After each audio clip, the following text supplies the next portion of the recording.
Thank you for the introduction, and also thank you for the opportunity to speak here. This is an unusual audience relative to those that I normally speak, but I have to say that this is a rare treat, and also I think it'll be a more informed audience than normal. So I'm expecting some real zingers out of the crowd. And I really like being stumped. It doesn't happen often. So if you feel compelled and say, well, I don't exactly feel that's true, say so. And I'll see what happens. I think it should be fun.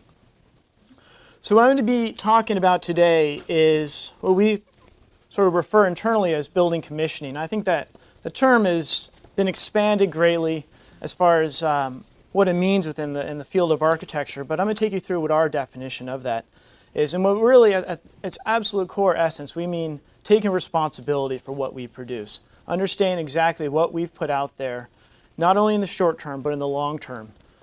So here's a definition from the Building Commissioning Association. It's always good to start with a nice definition so you can kind of hang your hat on that and then see where you go from there.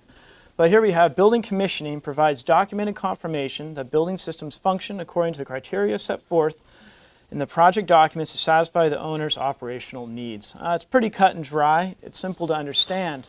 But a lot of questions begin to come into the picture when you start talking about the complexities of modern buildings. And as you'll see from one example nestled in there, really old buildings.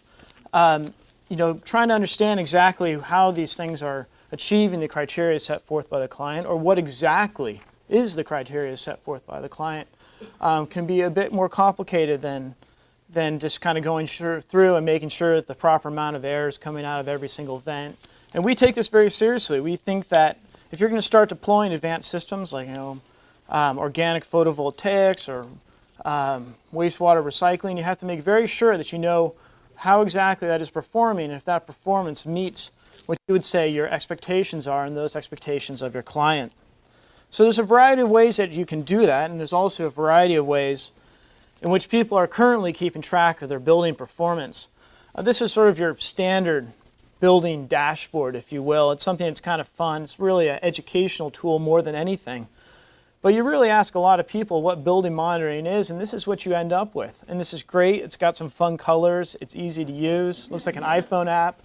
But it's not going to get you too far down the road when it comes to really determining how your building is actually functioning. It's not giving you the hard data that you need to start crunching to say, are we actually meeting the owner's criteria or not? Are we actually meeting the performance expectations that we as designers put forth? Oftentimes when you're talking about these advanced systems, you have to sell your client on them. And a lot of that selling comes down to reaching performance goals.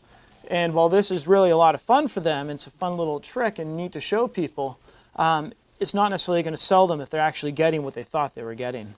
So how does KieranTimberlake approach this particular problem? How do we define value?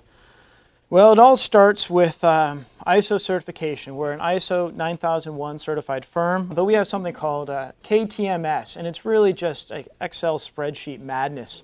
For the new people that come to the firm, it's probably a source of loathing. But once they get into it, it ends up being a fantastic infrastructure for making sure that you engage in every task through this regimented plan of planning something, actually engaging it or doing it, monitoring and learning. And it really becomes a feedback loop. And there's a complete record-keeping process that occurs, and that's mandated by the ISO certification that allows us to constantly have the hard data that we need to make sure that what we did is actually what we thought we did.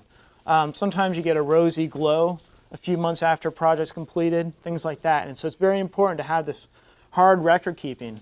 And ISO certification is a perfect framework for us to build off of when it comes to making sure that we actually engage this process, the plan, do, monitor, learn.